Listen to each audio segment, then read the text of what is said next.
Hello, everyone, and welcome to another episode of Church Coffee, Christianity, Conservatism, and Culture. Today, we'll be talking about the historical Muhammad with Dr. Joshua Little. Thank you for coming on, Dr. Little, and why don't you tell us a little bit about yourself? Sure. Thank you for having me, Rob. Um, Before we get into it, I want to mention something that I mentioned to you before, which is why I came onto the podcast, right? I wanted to give you podcast a little bit of praise.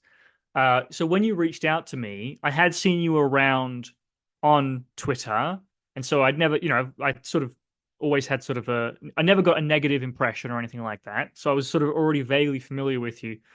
But I went and listened to an episode of your podcast, and I went and listened to the episode with Ismail Roya, and I really liked it. I really enjoyed your dynamic, you and your co-host with Ismail, and letting him tell his story, and I really enjoyed the vibe. And so that's sort of why I thought, yeah, I'm happy to come on.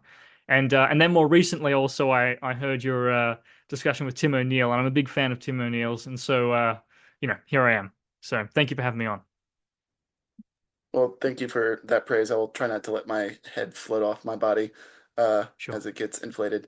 But yeah, why don't you tell us Mhm. where you're currently at, and then we'll delve into our normal Q&A and go on from there. Yeah. Well, I'm currently a research fellow in the Department of Jewish, Christian, and Islamic Origins at the University of Groningen in the Netherlands. Although right now I'm in Australia. So And it sounds like you are Australian by birth, given that's your right. accent. That's right. Yeah. As an Right now I'm American, in Melbourne. Yeah. I didn't want to. I wanted to make sure that that was true because I know there's our ears are tuned to Australians, but sometimes it's New Zealanders, and the Kiwis get pretty annoyed at that, I'm sure. But Right. outside of that, Well, my accent is actually sort of mutated. If you were to hear my parents or my siblings, they sound very Australian. Mine has sort of been I don't know, like affected to some degree by going like 6 years in Oxford, I guess, and also talking to a lot of Americans online. So there's a lot of weird features. Like, yeah, what you're hearing is not a proper Australian accent. What you're hearing is sort of a kind of a bastardized Australian accent. it'll work. Yeah. How do you take your coffee? As an American, we mostly drink coffee or other caffeinated beverage. I imagine if you're Australian, spent a lot of time in the UK, you might have become a tea drinker, but I will let you answer that. Yeah. So actually, I mean, I don't know if this generalizes to all of Australia, but Melbourne is one of the coffee capitals of the world. This accounts for this sort of extremely like snobbish and you know developed sort of coffee culture in Melbourne. And so I'm just surrounded by the like some of the best coffee in the world. And so my favorite coffee, as you might predict on that basis, is just instant coffee with a bit of milk. Easy, easy. We already Yeah. gave us some of your story, but why don't you give us a little bit more about just how you grew up and what Australia was like, and eventually how does that story dovetail into studying the Hadith? Let's see. I grew up in sort of a town in the bush, right, or sort of an hour from Melbourne, uh, but rural. So it was easy to get to Melbourne, but we were in the forest, we were in the countryside, if that makes sense. Um, and my family were sort of like post-Christian. When I went to university, right? I went to Monash University in Australia for my undergrad.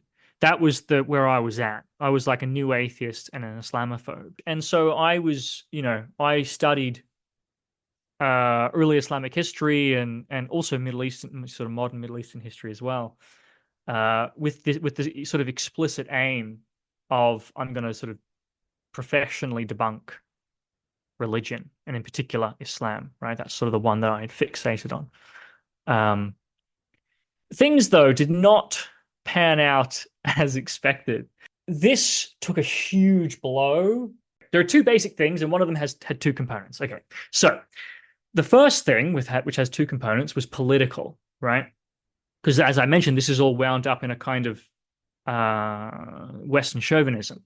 right? And so where are the good guys, right? And so I took a class on, I took two classes. One of them was on the history of the Arab-Israeli conflict, and the other one was on the history of American foreign policy. And it was just totally devastating to my views at the time. Anyway, so this was absolutely devastating to a lot of the sort of the political components that were sort of riding along with and undergirding the new atheism.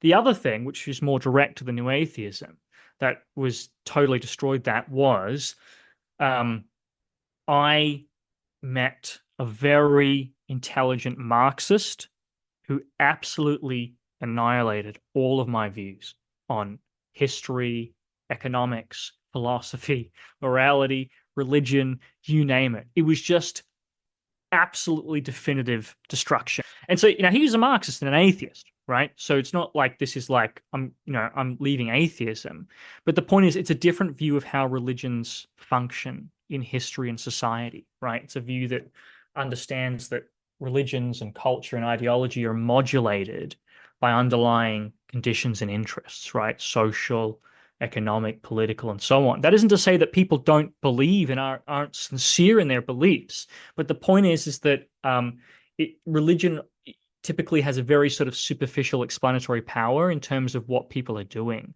For example, with things like, say, terrorism or anything like that, right? It's just not explanatory, right? Something's going to have to explain why a certain interpretation and a certain implementation moves to fixation at a given point at a given time, as opposed to others, right? And that's going to end up being cashed out in terms of, you know, political, social, economic, etc. And so New Atheism was over because that was the core of New Atheism is the idea that religion is sort of, I mean, they wouldn't frame it like this, but this is really the views that religion is this kind of platonic causal entity that just spreads, kind of like a mind virus that just spreads and causes people to do bad things. And this is just totally wrong. Just, I mean, it also, once you start learning history as well, it just totally collapses actually. And so at that point, I was left with a kind of specialization that I had already acquired at this point in my study in a subject that I had initially gone into for very specific political and polemical reasons, and now being left without those initial political and polemical motivations, right? So at that point, I was like, well, I've really grown to enjoy just learning about early Islamic history and looking at the different arguments and the evidence and trying to adjudicate between the different positions and so on and so forth. So I think I'll just stay here, So it just, the polemics and the activism and so on is what got me in, and then the sort of the love for the subject matter and the looking at the different arguments and the developments and so on is sort of what kept me in. And then at that point, a friend of mine recommended that I apply to Oxford for an MPhil in Islamic Studies and History, and I did. So I went over there at the end of 2016 and did my master's for 2 years, and then went on to a PhD for 4 years, and finished that in 2023, and then that's sort of brings us up to the present.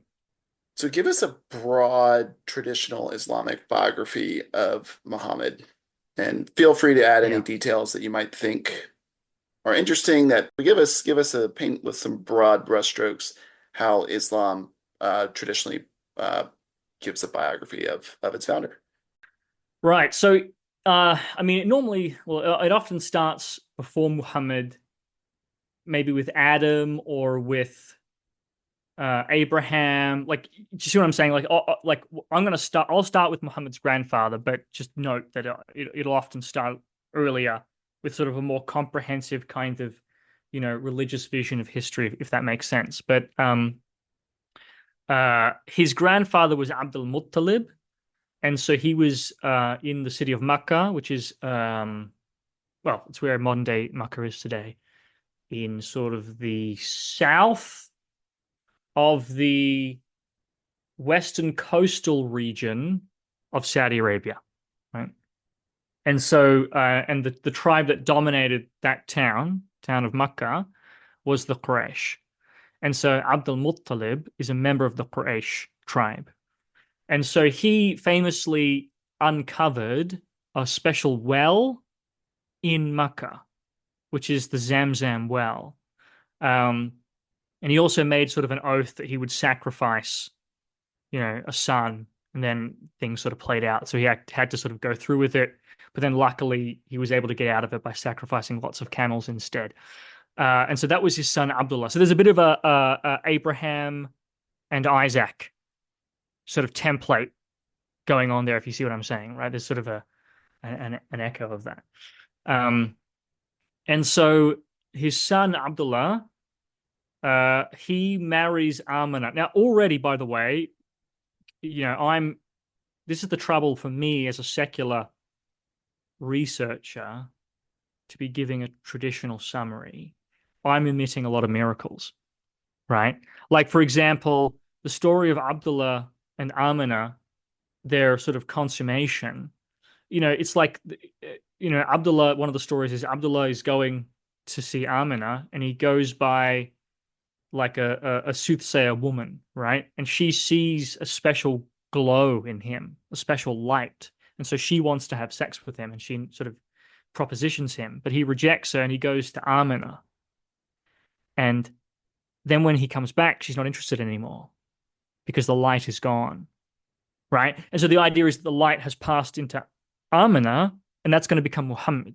You see what I'm saying? So I'm already kind of, for me to even sort of give a basic summary, there's already a bit of kind of like a secularization going on. So just be aware of that, is that it's, you're getting a summary of the traditional biography, but it's kind of already a secularized summary. So just, keep that in mind. Anyway, so Muhammad is born, and again, just to acknowledge that there's a lot of miracle stories about that. So, and continuing with the light, when, for example, when Muhammad is born, reportedly a light comes out of his mother that is so bright that it illuminates distant Syria, right? So it's, again, there's a very high concentration of miracles, especially in the prophet's early life, right? His birth, his childhood, etc. He is sort of at a young age goes and stays with a wet nurse named Halima, and his mother dies young. There are some reports that he grew up as a pagan, and was sort of sacrificing, to sort of, the false idols and so on. So after his mother dies, he goes and lives with his grandfather Abdul Muttalib, and then he dies, and then he goes and lives with his uncle Abu Talib, right? And that sort of part of that are these occasions where he goes traveling with Abu Talib, for example, up to Syria on like a trade journey, and there sort of a Christian monk sort of sees him and recognizes in him these sort of certain special signs that mark him out, like a special birthmark, and a cloud is following him around and so on. And these sort of mark him out as, a true prophet. There's sort of the expected prophet that has come, right? Again, there's a lot of, in the early life, there's a lot of sort of miracle stories. And anyway, so he, goes on these sort of journeys, and as he grows up, he continues going at times on these sort of trade journeys, and he does this for this woman named Khadija, and then she proposes marriage to him, and so they get married. They have some children. They have several girls who live, including most famously Fatima, and they also have several sons who die. Although there are debates about how many sons they have. There's a hadith that I actually looked at as part of my doctoral research, where Hisham ibn Urwa accuses the Iraqis of lying and inventing two sons of the Prophet who never existed. So that's interesting. He also adopts a son, Zayd ibn al-Harith. And so now he's sort of an adult, right? And he's now a husband, he has a family, etc. He reportedly would do this sort of practice called tahannuth, which is when you go to Mount Hira, sort of a mountain or a hill sort of near Makkah, and you go into seclusion to sort of contemplate God, right? So it's a form of worship. Now, again, this is the sort of secular or Western or whatever scholarly tradition intruding once again. because this is just a tiny side point in the life of the Prophet. It's mentioned in some sources, right? So it's probably wouldn't even be mentioned in a lot of sort of, you know, Islamic discussions of this sort of thing, like his life, right? Um, but the reason why we find that interesting is that this sort of, this sort of tradition of scholarship that I'm in is very interested in seeing how things evolve and develop. And especially in the post-Freudian phase, we're very interested in people's early lives and how that can explain their later lives, right? Seeing how people's ideas evolve and develop and so on. And so looking at what happens early on can be explanatory to what's going on later on. And so when we see something like this, it's a very interesting report, which it's hard to imagine that this has been made up, right? It's not a later Islamic sort of standard Islamic practice, right? It's just the Prophet used to do this practice, which was a practice that the Quraysh used to do, right? Um, I suppose you could sort of imagine, maybe you could imagine that this has been created to try and show that he was already sort of straining towards God before prophethood, right? So I suppose actually you probably could come up with some explanation for it. Although the idea of it being this general practice among the Quraysh seems odd for that to be made up. So I suspect this is probably genuine, but this has to be, I suppose, further investigated. Either way, the point is that for us, for my traditional scholarship, things like this are really intriguing because it's a hint that Muhammad is sort of being primed already towards his sort of a religious career. He's already thinking about and very interested in, God and religion. Do you see what I'm saying? So him becoming a prophet is not a bolt out of the blue. You can sort of see a run up of interest and engagement. Anyway, again, it's just a caveat. It's hard for me to give a traditional summary of the life of the prophet without the sort of interests and priorities of my, you know, tradition sort of intruding, but I'm sort of doing my best. Okay. So he eventually, the angel Gabriel appears to him, the famous episode in the cave on Mount Hira. And so, you know, the Quran begins to be revealed to him, right? And so he begins this sort of early career. Initially, it's secret, and he only tells a few people. He tells his wife, he tells some of his family, and so on. And then he begins sort of an early preaching career, right? And so he's warning people about, the hour will come, right? Sort of the eschaton. Um, he's prescribing prayer. Initially, they're praying towards Jerusalem, right? And their sort of regular prayers. He's sort of preaching to take care of the needy. He's implementing certain rituals like, ritual ablutions before you pray, that sort of thing. And he's attracting hostility and ridicule. Hostility because he is undermining, because he's criticizing the sort of the paganism and the polytheism, the idolatry of the Quraysh, of his tribe, right, and of his town. And so that's obviously an attack on their ancestral religion, right? This is a tribal people. They really respect their ancestors. And so he's sort of insulting the religion of their ancestors, right? And so he's subject to a lot of hostility. But initially, he is protected by Abu Talib, his uncle, who is, the sort of head of the more, okay, so the Quraysh is a large tribe, but it contains all these like sub-tribes, like the Umayyads and also the Hashemids, right? The Banu Umayyah, the Banu Hashim. And so Muhammad is in the Banu Hashim. And so his uncle Abu Talib is the head of the Banu Hashim. And so Muhammad is protected. He has the protection of his tribe, right? This is a stateless society. So if you mess with someone, the protection mechanism is all their family will come after you, right? So there's a kind of constant balancing arrangement of these sort of different tribes. And so he has the protection of his tribe. And so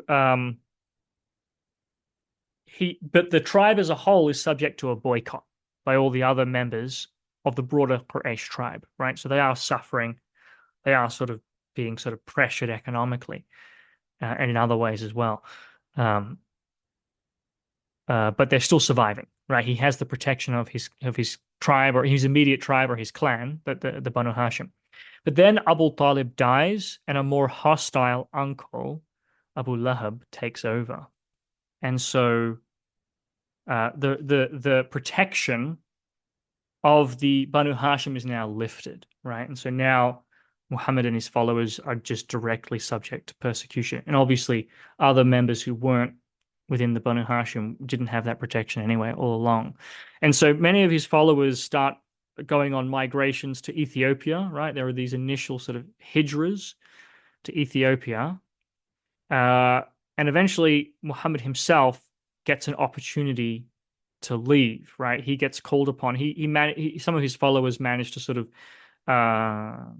convince people in a northern town called Yathrib, which is going to become Medina, convince them to that the Prophet is a sort of this great figure, and he sort of makes some sort of Medinan converts, and they call him to come to Medina to be an arbiter, right? Because Medina is sort of locked into these sort of vicious tribal sort of feuds and conflicts. And so Muhammad is called in as sort of an impartial external sort of arbiter to come in and be the leader and to resolve the situation. And so he moves to Yathrib. And so this is sort of the main hijra, right? When people talk about the hijra, they're talking about Muhammad and his followers going in this big move from Makkah to Medina. And soon after this, the Qibla changes, the prayer direction changes, and they start praying towards Makkah, towards the Kaaba, the sort of sanctuary in Makkah, right, away from Jerusalem. And so he sends emissaries to nearby tribes, and he starts sort of engaging in military conflict with the Quraysh, right, with their herders, with their caravans, sort of, starts raiding and fighting with them. And this culminates in a major battle, the Battle of Badr, which the Quraysh and the Meccans lose, right? So it's a great victory for the Prophet. He then expels the Banu Qaynuqa', so they're a Jewish tribe in Medina. And so there are sort of a fight breaks out between the Qaynuqa' and the Muslims. And so the Qaynuqa' are expelled from Medina, and all their property is taken and given to the Meccan Muslim immigrants from Mecca. Is also fighting with some sort of regional hostile tribes as well, just sort of around Medina. And eventually another major battle with the Quraysh, with the Meccans breaks out or occurs, which is the Battle of Uhud. And this one goes very badly. I think it goes well initially, and then it sort of goes very badly. And so this is a great sort of disaster. And after this, Muhammad has another falling out with the Banu Nadir, which is another Jewish tribe in Medina. All along as well, he's sort of having sort of this running sort of conflict or tension with the certain Arab forces as well in Medina. Not military conflict, but just a constant sort of political intrigue with them. And they're known as the Munafiqun, the sort of the hypocrites. They're the Arab tribesmen in Medina who reject the Prophet and are working against the Prophet. And so he expels the Banu Nadir, and again, they're accused of plotting against the Prophet, so they get expelled as well, and all of their property gets taken also. After that, we have the Battle of the Trench, or the Battle of the Confederates. So this is a sort of Meccan-led sort of coalition that besieges Medina. But the Prophet is successful, and part of the success is a Persian follower of his, Salman, sort of brings in this sort of Persian technical expertise, and they use a sort of big sort of trench as sort of a defense, and that's very effective in helping them against the sort of Meccan cavalry. And so in the aftermath of this, the Prophet then turns against the Banu Qurayza, another Jewish tribe in Medina, who are again accused of plotting against him and working sort of or conspiring with the invading Meccans. And this time uh, all of the men are executed. So it's sort of a mass execution, and all the women and children are taken as slaves. And so the Banu Qurayza are sort of extinguished at that point. Again, this is according to the sort of the dominant traditional narrative. As we go down below, there'll be there's some interesting thoughts on this. Um, Tribal wars continue. The Prophet goes and conquers a nearby Jewish settlement called Khaybar. Again, the same situation repeats. Sort of a mass enslavement of women and children, although many people also remain there as well as sort of kind of like peasants, right, who are sort of working the land but are giving over the produce to the Prophet and his polity. And then they also conquer Fadak as well, and the same setup is imposed there, that they remain on the land, but the land is controlled by the Prophet, and the 50% of the produce has to be given to him, right? So they sort of have like a bit of a feudal system emerging here. And so this is actually on the traditional understanding, this is the origins of the jizya system, of the dhimmi system, where they're allowed to stay, and their lives are protected and their property is protected, but in exchange they have to pay, give tribute. After that, we have the Treaty of Al-Hudaybiyah. And so this is the Prophet wants to go to the Kaaba to perform a pilgrimage, but the Quraysh and the Meccans don't allow him to do this. And so they sign a treaty, which is sort of Muhammad has to, any more Muslims who leave Makkah and go to Medina, Muhammad has to send them back. But if any Muslims who are in Medina want to go back to Mecca, they're allowed to. So there's sort of an asymmetrical treaty. And in exchange for this, in a year's time, Muhammad can come and do a pilgrimage, right? And so next year he does come and do that pilgrimage. He also sends forces into the north, and they end up fighting against the Ghassan. They're sort of a Roman allied sort of Arab Christian kingdom in the north, right? And this is, I think it's a great defeat for the Prophet's forces, right? This is the Battle of Mu'tah. And so the Prophet, after this, he sort of marches on Makkah and takes it over, but he takes it over bloodlessly, largely, right? One or two people are executed, but almost everyone is sort of pardoned. And he sort of reconciles with his former enemies there.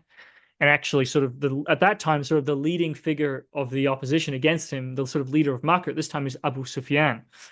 But they sort of reconcile, and so Abu Sufyan actually becomes a powerful figure in Muhammad's nascent polity. I think like the governor of Yemen or something.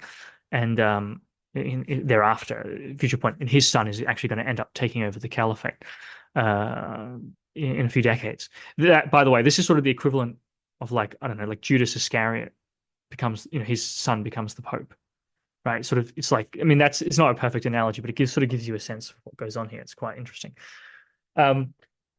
Anyway, so after this, there's the Battle of Hunain. The Prophet fights against the Hawazin tribe, and he conquers At-Ta'if as well. At-Ta'if is an agricultural settlement that is close to Makkah, and this is probably where the Meccans are getting most of their food.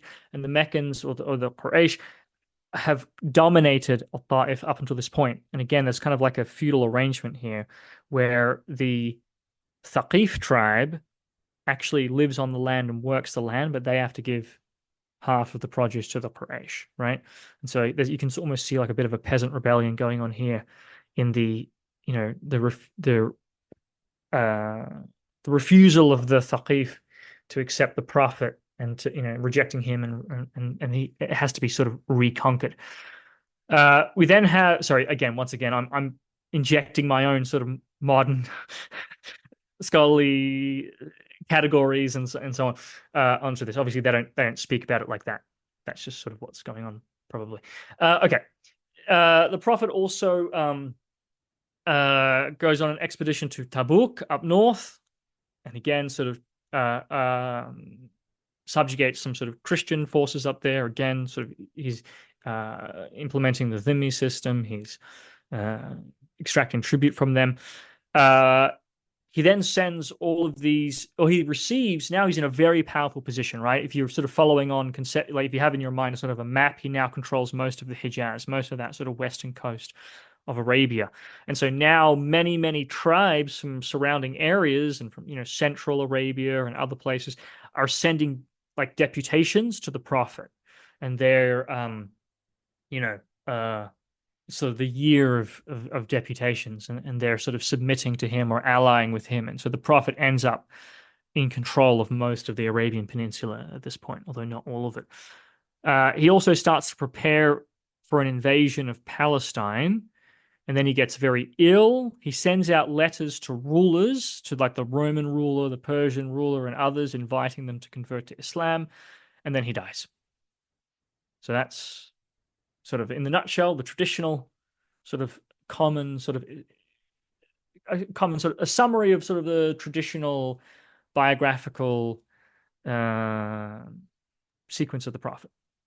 Again, sort of through a kind of secular lens. It's very hard for me to just give. I mean, I omitted so many miracles. You know what I mean? Like there's a lot of, and even the things that I'm focusing on aren't all necessarily the sorts of things that would be focused on, more sort of traditional telling of that story.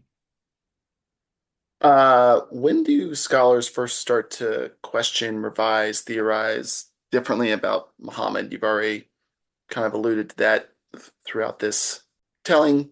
When do scholars, I assume in the West, but when do scholars start to question? Obviously, probably the miracles that I assume that comes in pretty early, but where are other holes starting to be kind of poked and prodded?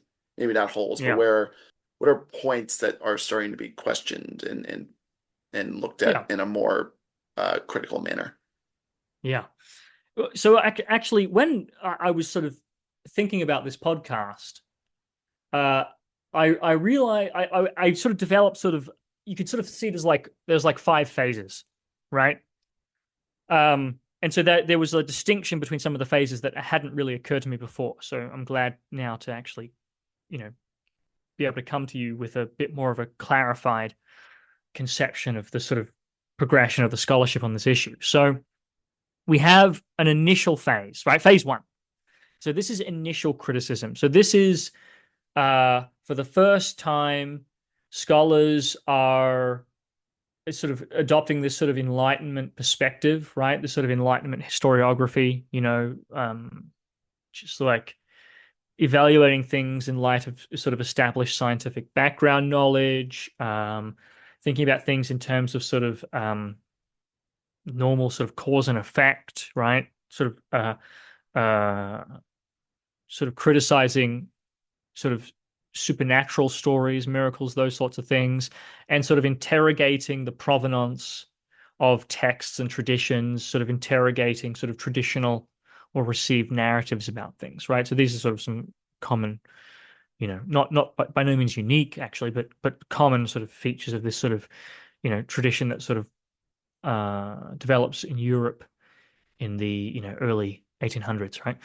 And so uh, as applied to the life of Muhammad, I think Gustav Weil is the first, might be the first scholar to do this, right? In 1843, and he's followed by Alois Sprenger in 1851, and who's Weil or Weil, I'm actually not sure about the pronunciation there, is a German scholar. Sprenger, I think, is Austrian, although he works for the British East India Company, I think, and he works in the British occupation of India as well. I think he's a missionary, and so is William Muir. He's a missionary. He's a Scottish missionary. Again, might be involved also, I think, in the British colonization of India. And he is also writing in the 1850s, the 1860s. And so they're all writing sort of biographies of Muhammad that are applying this sort of much more sort of critical perspective. Although obviously a lot of these guys are missionaries, and so that's sort of coming in very strongly at this point as well. Ignaz Goldziher is probably part of this phase as well, right? He's not, he's not a Christian, in India or anything, but he is also an early attempt to sort of, and he's not really focusing on the life of Muhammad. He's really looking at hadith more broadly. But again, it's a similar kind of initial criticism, right? Where we're finding contradictions. We're noting that the sources are late. We're noting the miracles and so on. We're noting the ways in which reports seem to be embodying this or that later sort of political or sectarian or whatever interest, right? So this is sort of the sort of first phase of a critical assessment, right? We have probably a second phase with Hubert Grimm, William Montgomery Watt, who's German, I think, William Montgomery Watt, who is Scottish, Maxime Rodinson, who's French. And so what these scholars embody is an attempt to go deeper into explaining Muhammad and explaining him in terms of his life and his conditions, right? And looking at the economics and the social dynamics and things like that. So there's sort of an attempt here at sort of a deeper explanation, and sort of almost like a kind of like a materialist explanation. You see what I'm saying? Like looking at the economics and the social structures and things like that. We have and now these phases aren't like phase one will continue and phase two will continue. You see what I'm saying? Like they aren't perfectly in order. Some of the phases will linger on as a new phase also comes in, just to be clear. So the phases arise chronologically, but their endurance is uneven, if that makes sense. Some of them last for Yeah. I longer mean, past other I don't know. phases and I so don't on. know if any of our listeners will be super familiar yet, but I'm not sure when this podcast will go out. But we're having a few historical Jesus scholars on, so similarly, Yeah. like the different quests kind of somewhat overlap. Yes. Yeah, exactly. Right. Even as like a new phase takes over, you still have like this, if phase three is taking over, but phase two is still lingers on at the same time or whatever. Right. Yeah. So, right. So then we have phase three, which is like deeper criticisms and the death of the quest for the historical Muhammad, right? So this can be already probably starts with Henri Lamons, right? Who's this sort of Belgian Jesuit scholar. He's like very anti-Islamic, right? It's like very, very hostile to his subject matter. Carl, and that's in like 1910, 1912. Carl Becker as well, continuing on from Lamont is in 1913. Probably also continuing with Joseph Schacht in 1950 as well. And so what you have going on here in this is a much sort of more intensive interrogation of the sources and of their reliability. And people are starting to notice more subtle problems with the sources, like the way that sources seem to be the products of like specific debates and processes, or like the way that things are actually being inferred from the Quran, like reports that appear to just be historical, memories of what happened, are actually exegesis in disguise, right? And these are actually attempts, among other attempts, to try and sort of understand and explain the meaning and the context of the Quran, which are then cast into narrative form, right? And this continues also with Albrecht Nout as well, and he's particularly looking at the way that reports are being constructed, right? And so he's sort of actually he's engaging in like form criticism and literary analysis, right? He's looking at sort of the genre of reports and figuring out the sort of, the different sort of contexts of origin, and he's looking at the way that reports are evolving, sort of general kind of tradition criticism, like seeing how reports are being constructed from common building blocks and things are being like reskinned, and sort of the same sort of tropes and motifs and so on are being used and reused at different times in the construction of reports, right? So this is all part of his work. And this is like 1968, 1973, that sort of time. He's followed by like Kroner and Cook and Conrad, and they're the more famous. These are going to be much more familiar names, I think, for people. And they're just continuing all of that, right, in the 70s and the 80s. And so the 70s and the 80s is when this really fully kicks in, and this sort of much more critical examination becomes more widespread. And so this leads to phase four, which is the non-quest era. The quest is dead at this point, right? And there's just sort of a general absence in the 80s, in the 90s, in the 2000s of like people actually reconstructing the life and times of the prophet, right? A much more sort of general sort of skepticism pervades at this point because of this more intense sort of critical scrutiny of the sources and the sort of really serious problems that were raised. And so, I mean, there are one or two, like, for example, you have Francis Peters, right? He writes Muhammad and the Origins of Islam in 1994, but this is really an exception. And if you read Patricia Kroner's review of this book, you'll see why, right? And I mean, she sort of really lays into Peters, and there are these really fundamental problems that he sort of glosses over. And so, you can sort of see the effect due to the general absence. And even if you look more recently, like, for example, Sean Anthony has Muhammad and the Empires of Faith, this is actually mostly about the biographical tradition rather than the historical Muhammad himself. Do you see what I'm saying? And that, again, is sort of telling. It's very difficult for us to, at this point, to sort of reconstruct, the historical Muhammad. I think, though, we're going to see, and I certainly hope to be part of, and I mean, I've got work that I've submitted to journals that hopefully gets through. There'll be a renewed quest for the historical Muhammad. I think there are ways that we can actually get past the problems and reconstruct the historical Muhammad. But yeah, we're still in phase 4, which is that sort of the quest is dead. But I'm confident that it's about to be revived, and I hope to be part of that revival process. We look forward to following your progress. What sources do you look to Mhm. critically when you have a question about the historical Muhammad? Okay, well, there is the Quran, right? This is obviously uh, I'm very firmly with the historic consensus, both traditional Islamic and sort of modern secular or Orientalist or Western or whatever we want to call my traditional scholarship. I'm with the historic consensus that the Quran was canonized by Uthman. So the underlying consonantal text, the Rasim, was established by Uthman, who around 650 CE, right? Now, that doesn't mean that any given Quran now is identical. Obviously, there are slight, scribal errors and things like that have obviously have occurred, but it's, the changes are very minor. And the scribes did a really good job of preserving the Uthmanic text. And so, what you have now is more or less like maybe like 99% or something, like very, like, I don't know the exact number, but it's like more or less it's the Uthmanic text, right? At least the Rasim, the underlying consonantal text.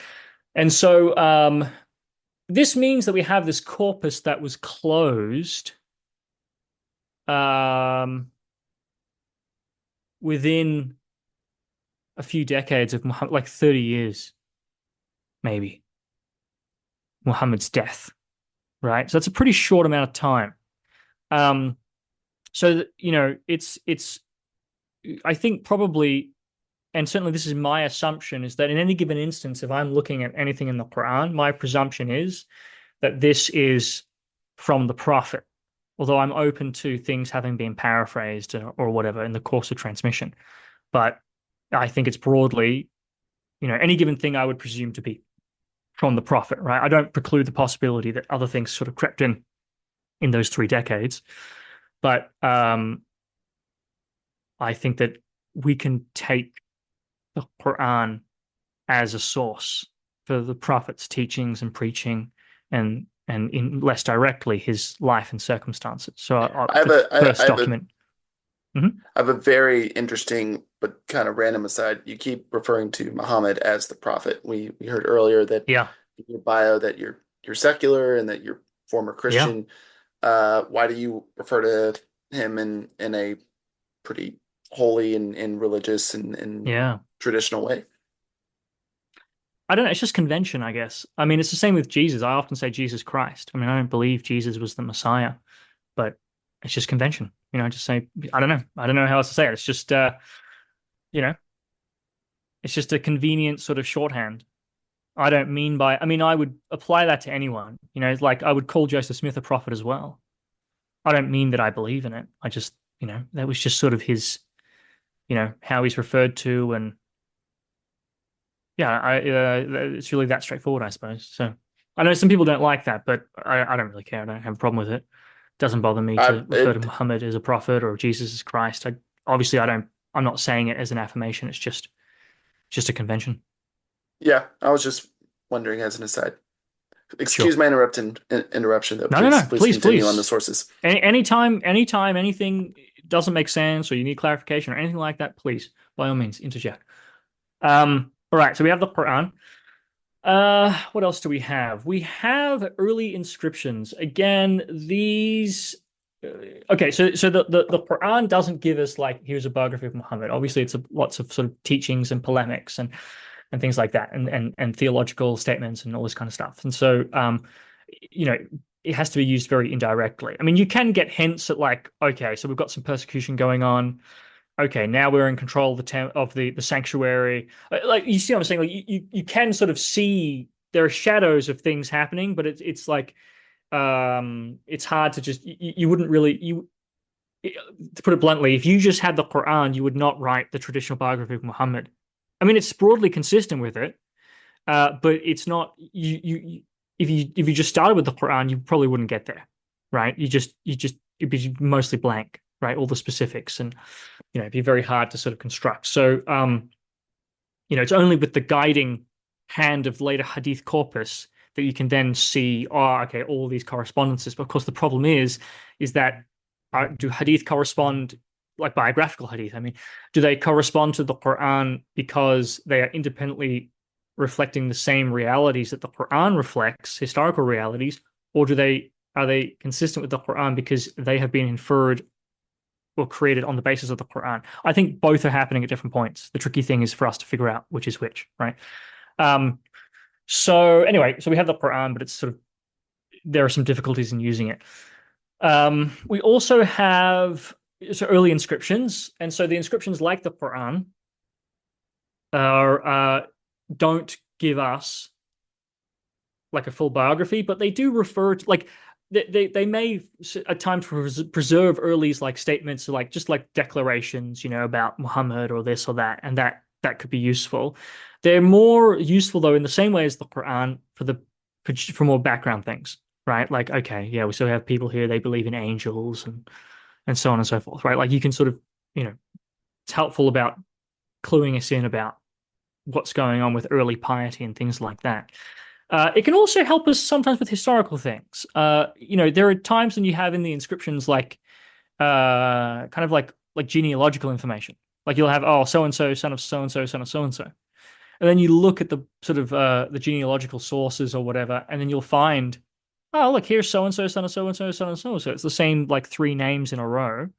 It's probably not a coincidence. This is probably him, right? And so that gives us reason to think, well, okay, the genealogical information, the memories of like ancestors, seems to be broadly reliable in the later Islamic sources, right? Additionally, the genealogical information, so the genealogical sources are not hadith, they're a kind of a separate corpus, although there's overlap. But that's like just like lists of like whose people's ancestors were and what their relationships were and so on. That's obviously transmitted information as well, but it isn't. I think often it's not transmitted as reports with isnad, so to speak. If you see what I'm saying, it's like often transmitted separately as lists and just pieces of information, right? But that corpus then also on certain key issues seems to be like very coherent. Like there are studies of like marriage patterns and things like that, and they just seem to be coherent. They're these sort of coherent sort of patterns of relationships and so on in the sources, which is consistent with the material being broadly reliable, right? So it seems like the genealogical information is broadly reliable. So I would accept genealogical information. I would presume authenticity until the contrary in the case of genealogical information, right? So that's another kind of source. It's just the later genealogical corpus preserved in the Islamic sources. And also the early inscriptions as well. I sort of jumped from the inscriptions to the genealogy, but they're linked and that the inscriptions can help support the genealogy. Right, so we've got the Quran, we've got the inscriptions, we've got genealogy. We also have like there's an early document that's recorded in the Islamic historical sources. Again, not recorded as a hadith, although there are hadith versions of this. But it's recorded just alongside hadith in the sources, right? It's just a treaty. And this is the Constitution of Medina, right? The Sahifat Yathrib. It's like the document or the treaty of Yathrib, right? Often called the Constitution of Medina. And this is like there's like a consensus. Almost every single let me rephrase that. Every single serious scholar accepts that this is authentic. This is a more or less accurate transcription of a treaty that the Prophet sort of had dictated, right? Or so uh like I think the only people I've ever seen reject this are like some of these Inara people who aren't serious scholars and who aren't respected. You know, they're just not respected in the serious scholarship. So I don't know if there's any Inara fans listening. I guess we might come back to this with the Muhammad mythicism sort of question at the end, but they're just not respected. They're just not serious scholars. Nobody takes them seriously. Most of them don't seem to be able to access the primary sources anyway.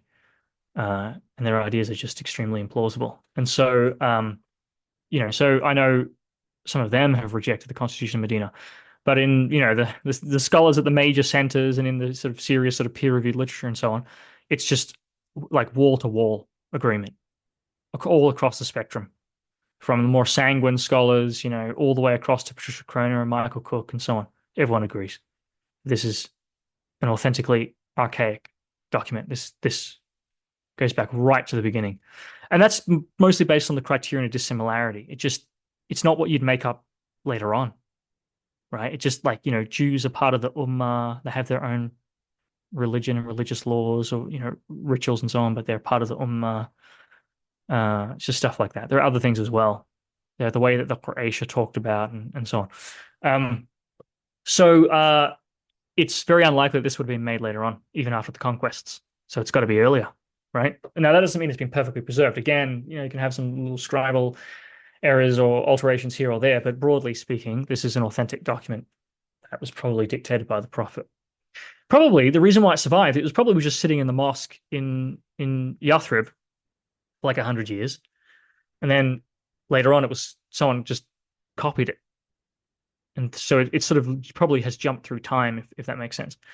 Sometimes this happens with manuscripts, right? Like I was listening to a Bart Ehrman podcast, I think, the other day. Was it Bart Ehrman or was it Dan Wallace?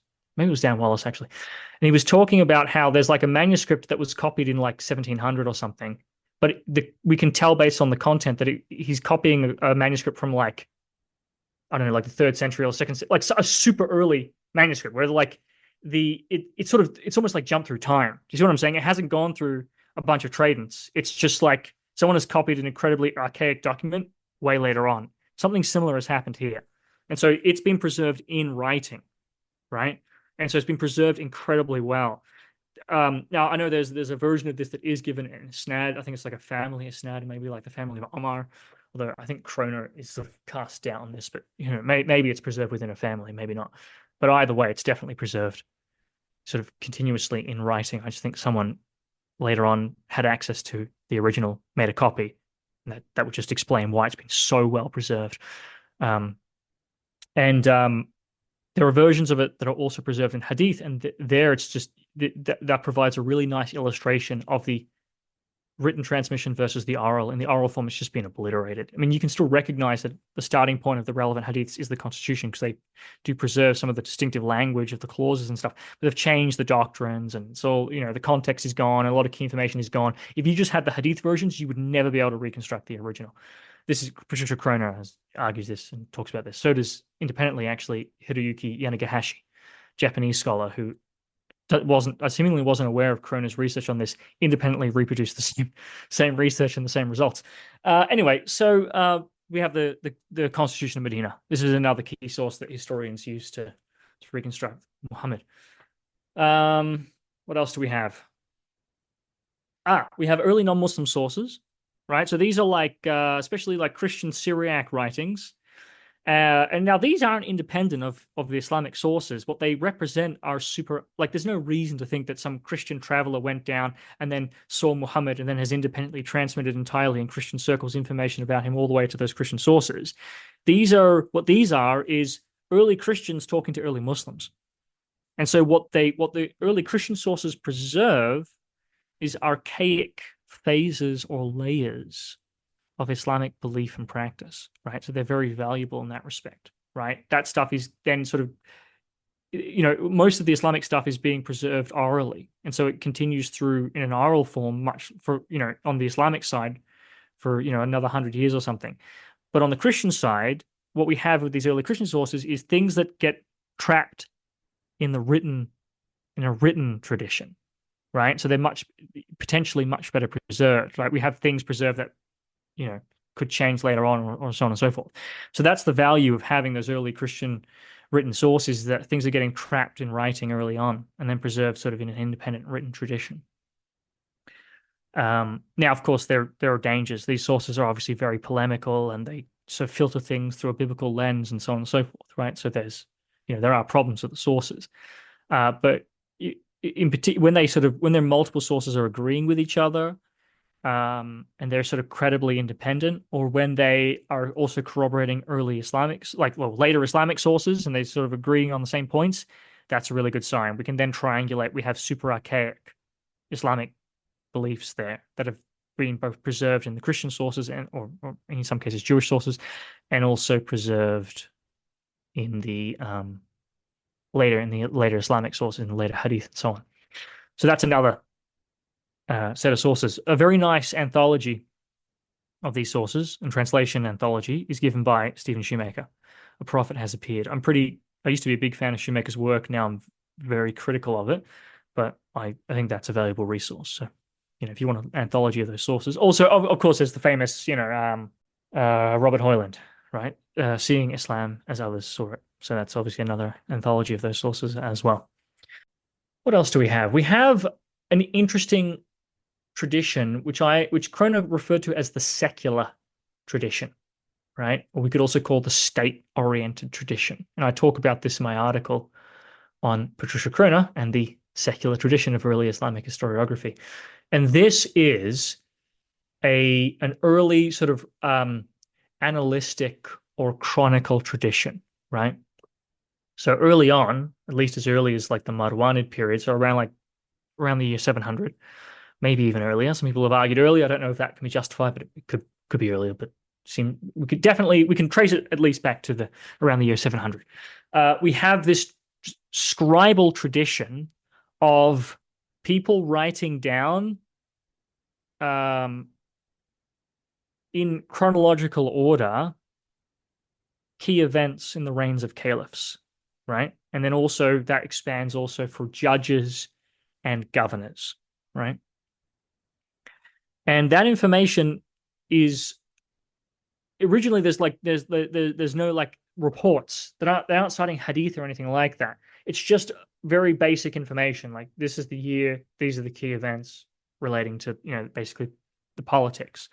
Or this is the governor. He was the governor in this year in this place, or whatever. But this information is being transmitted in writing continuously from around 700 onwards, right? And we can tell that because, firstly, it's we have this tradition surviving more or less intact in the very earliest Arabic chronicles. But we know it's going on from around 700 onwards because we have Christian Syriac translations of those early versions. I guess the major remaining thing, hopefully I'm not forgetting any major sets of sources, but I guess the major remaining set of sources is hadith, and that includes early Islamic biographies, right? So these sort of works, these sirah works or maghazi works, sirah is like life, although originally it's more like way. Originally, it's sort of a synonym for sunnah, right? Like normative practice or way, but it comes to mean life, right? Or biography, right? Yeah, it comes to mean biography. I mean, so life in the sense of a biography, not life in the sense of like living life, right? Uh, so um uh and so and Maghazi means battles, right? So all the earliest um biographies of the Prophet all have the same title, right? They're Kitab al-Maghazi. It's the book of the battles, right? But then there's a shift at a certain point, and they all get the title Sirah, right? So they'll be called, Kitab Sirat Rasulullah, right? It's the book of the biography of the Messenger of God, or Kitab Sirah an-Nabawiyya, and this is the book of prophetical biography, right? So scholars now will refer to the Sira Maghazi corpus or Sira Maghazi works. And this is why, because initially they all have the title Kitab al Maghazi, which, by the way, is interesting sociologically. It tells you something about this sort of, these sort of post-conquest Muslims, right? They're very interested in the Prophet's battles. Obviously, they're living post-massive conquest. So it's a very martial culture at that point, right? And then it transitions to Sira, and it's interesting that Sira initially has a meaning of sort of like normative meaning, right? Almost like as a synonym for Sunnah, and so maybe that also tells us about I don't know, a transition in thinking more of the Prophet as an exemplar, as opposed to focusing on his martial, proud, career and so on. Anyway, I don't know. I'm sure someone has something interesting to say about that, but I'm just random sort of point of interest. So we have these biographies, right? Kitab al-Maghazi is the initial titles, then they're, Kitab Sirat Rasulullah and so on, and then later titles. These are the biographies of Muhammad, right? These are collections of biographical hadith, right? These are hadith collections. But they're hadith collections that are arranged chronologically, and they often have other information in them as well. Like they'll have comments about, chronology, and they'll have poetry added in, and they'll have lists of people, like who fought in which battle and stuff. They'll have all this extra information as well.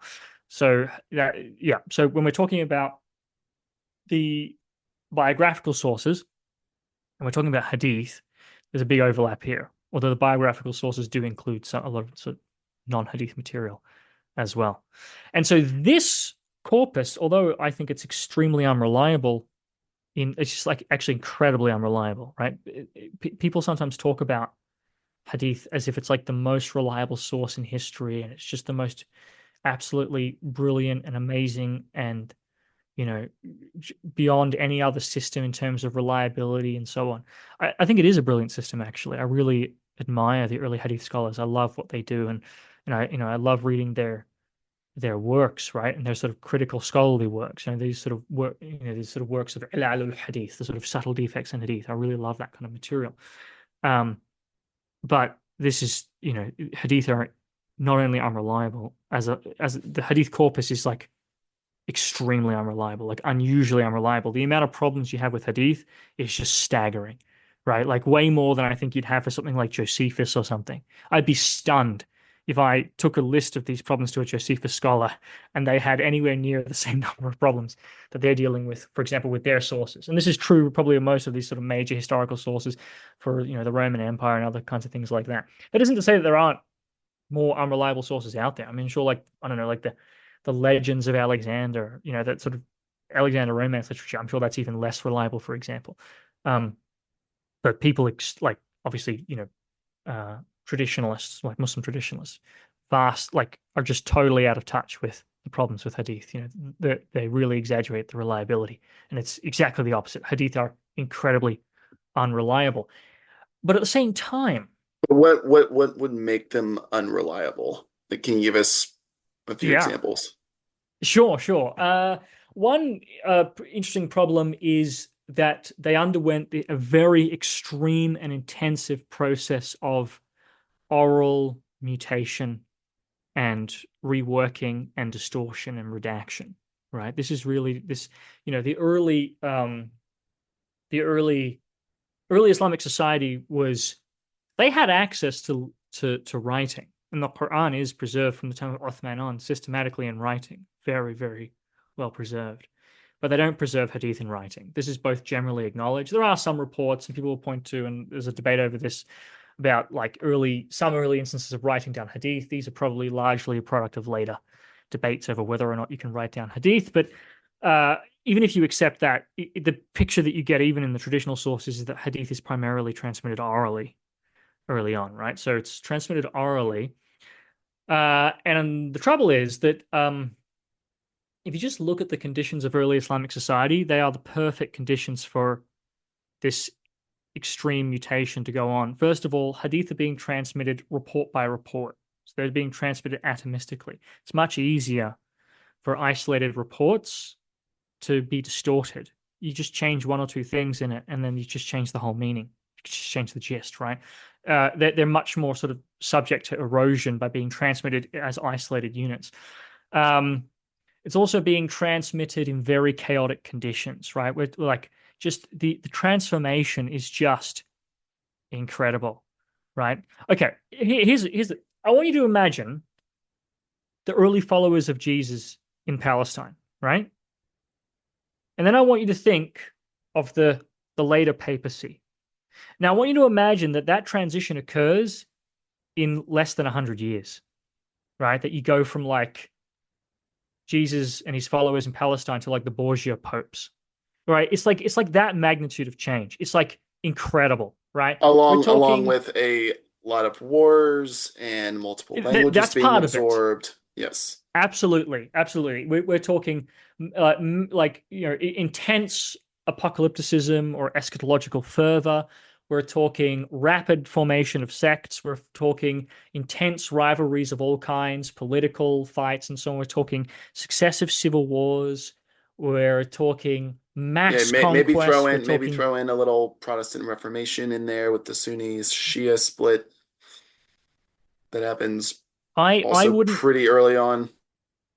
I wouldn't actually call that. What's interesting is that the much better um, analog for the Protestant Reformation is like the Wahhabi and Salafi movements, the contemporary. They're actually much closer to that. They want to step outside of all these vast, accumulated Baroque legal and theological schools, these traditions. They want to go back to the primary sources, to the Quran and to the Sunnah.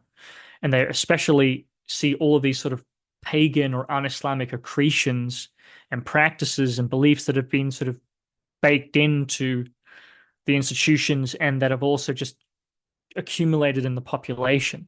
And so that actually seems much closer to me to a Protestant Reformation. The split So between maybe the yeah, maybe Sunni Shia is more like Great Schism, something more like Eastern that, yeah. Although Orthodoxy and Catholicism. yeah, I don't know if there's a perfect. So the trouble is that these splits are tied to Well, civil I will, wars. and also Sure. I was more making the point of trying to map on for our listeners a Oh way yeah, yeah, yeah, yeah, to yeah, yeah, yeah yeah, yeah yeah, yeah. We want to translate because this to your audience, of yeah course. yeah Like the class and economic shift is also the amount of slaves people take, like massive slave taking as well. I mean, it's just like it's just an unbelievable transformation on every front, right? Oral tradition is going to do very poorly in those conditions, right? Oral traditions are very tied, and people's memories are very tied to their original environment and context. And when you change the environment and the context, it's going to absolutely ruin the people's traditions and memories, right? It really plays havoc on that. There's a really nice book that summarizes all of this research on oral traditions and memory and all that kind of stuff. And it's Bart Ehrman, Jesus Before the Gospels, right? And so if you're interested in that kind of scholarship and those kinds of studies, I really recommend that. It's a really nice sort of summary of the relevant fields. But yeah, so the effect, just all of this is just sort of we haven't even looked really at the hadith yet in this example. We're just looking at the conditions. But these are perfect conditions for everything to go wrong, right? Like you have the rapidly changing conditions means that things are constantly losing their original context, right? Their original economic, political, social, sectarian, religious, etc. context, right? So they're going to be re-understood and misremembered and changed and so on. At the same time, all of the intense conflicts are going to strongly motivate people to remember things in conformity to their given interests and all those different dimensions or axes. when I've read Hadith criticism and when I've actually read the two Saha, I think that's how you say it, hadiths, Muslim and al-Bukhari. Um, The Sahihain, the two yeah. Sahih collections. Yeah. Mhm. Their kind of reasoning to go through and sift through all these hadith traditions is because they also admit there's so many falsifications, there's so many like gaming effects. People are trying to use Muhammad Yes. and the early Yes. companions to buttress their own claims of power or wealth or blood lineage or something like that. So the fact that you not only have this kind of how you've described as a philosophical reasoning to distrust them, you have the kind of the criterion of embarrassment, right? Like they also admit that they had to do this because it was getting out of hand. So that's certainly true. Their reports and their assessments of there being mass fabrication of all kinds is definitely part of the equation. That's one of the problems that creates a general expectation that we're dealing with a lot of falsification, that we should be skeptical, right? Although obviously they managed to screen out most of that stuff, and we just look and we think, well, you clearly that didn't actually happen. That didn't work. We find endless examples of all these kinds of things still in so-called Sahih material. So we just think their methods were not successful. When it comes to the mutation stuff, though, they're pretty much they seem to be basically blind to this.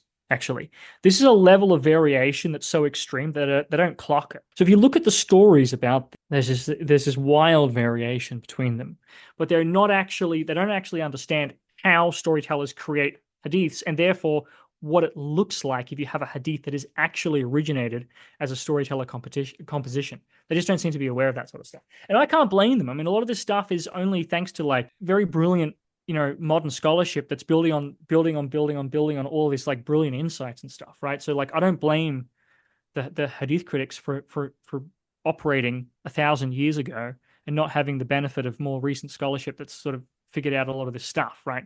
So, I think their scholarship is brilliant in its own right, right? And I like it a lot. I think it's very impressive.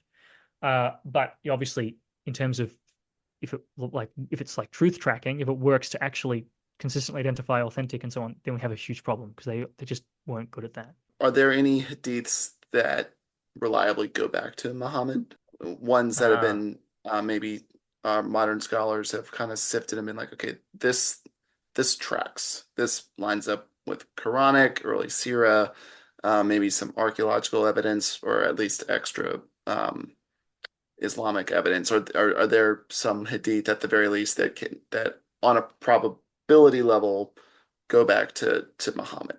there is no doubt in my mind, and I think most scholars would agree with this, that there is lots of authentic information or kernels that are preserved, scattered across the hadith corpus. Probably, generally speaking, there may be exceptions. There probably are exceptions, but generally speaking, hadiths are not authentic or inauthentic. It's like mixed. This is actually probably more what we're dealing with most of the time. We should dispense with thinking about a hadith that is just straightforwardly true or a hadith that is straightforwardly false. I think probably there may be some hadiths that actually are just completely true, maybe. Much more common is going to be hadiths that are just straightforwardly false. But there are also going to be the hadiths that are going to be the ones that I think are genuine, are likely where it's mostly false or substantially false, but it contains authentic elements. Give us Yeah. a hadith or a somewhat of an example of information from a hadith that Yeah, yeah, scholars yeah. believe go back to the historical Muhammad. I'll give you an example. So I think it's beyond question that Muhammad married Aisha.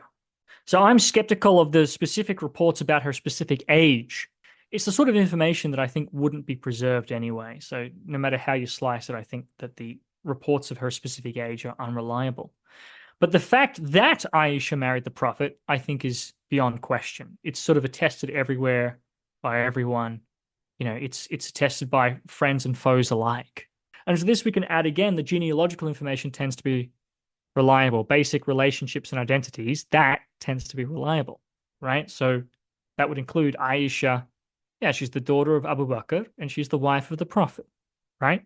So that all these hadiths that I think are later and false, in some sense, embody or reflect partially something real, which is the basic assumption that she was married to the Prophet. I think that's true. Or I'll give you maybe an example that's a bit closer to what you're asking about. one of the versions of the marital age hadith that I look at, it goes back to a guy named Muhammad ibn Amr, right? And then he cites two sources, but he has definitely interpolated and rearranged and added in a bunch of material into this report. It's sort of a Frankenstein's report. And it has various components to it. One of the things that he mentions is that Aisha was initially engaged to be married to somebody else before the Prophet. She was initially engaged to be married. And in order for the Prophet to marry her, that engagement has to first be broken off. I think that is true. I think that happened. Now, obviously, he's narrativized it. It has all this dialogue, where somehow the omniscient narrator is able to follow, a character and then follow another character further on and has all the conversation. And all this is very totally implausible, right? No, all this is made up. The basic idea that Aisha was initially engaged to be married to Jubayr, I think that is very likely to be genuine. It's just not something. First of all, it's genealogical information, right? Who was engaged to who married who, etc., which I think is inherently likely, like much more reliable information, right? So I presume that information to be reliable. It goes against the grain. Why would they make up that the Prophet, that Aisha, the Prophet's wife, was initially going to marry someone else? It's not embarrassing, but it's just not the sort of thing that you'd make up. It just sort of goes against the grain a bit. It's just sort of like, wouldn't you want to just keep Aisha exclusive to the Prophet, right? Like, and not say that she was initially engaged to be married to someone else. Also, if she was engaged, if the Prophet was foretold that he was going to marry Aisha, so it's probably true. Just to close things out, what's next for you? Are you working on a book? Are you on a tenure track position? What's the kind of what's next for Dr. Joshua Little? Question. So I am, I'm working on several articles at the moment. I have some that are sort of going through, that have been submitted. I have one that's gone through, has been, gone through peer review, and I'm just updating it, and then it'll be published. I have a couple of books in the work. For example, eventually I will transform my PhD dissertation into a book eventually. Probably to be, I'll probably submit it to Brill. I mean, that's the sunnah. That's the sort of custom for PhDs in my field. Your dissertation becomes a Brill monograph. More broadly, I'm applying for postdocs and teaching positions at present. So I guess that's really my, it's sort of what I'm mostly doing. Dr. Little, thank you for coming on for this episode on the historical Muhammad. And if you want to check out any of Dr. Little's work, you can go to his website, Islamic Origins, which will be dropped below. Thank you so much for joining Church Coffee, and we'll see you guys next week. Thank you very much.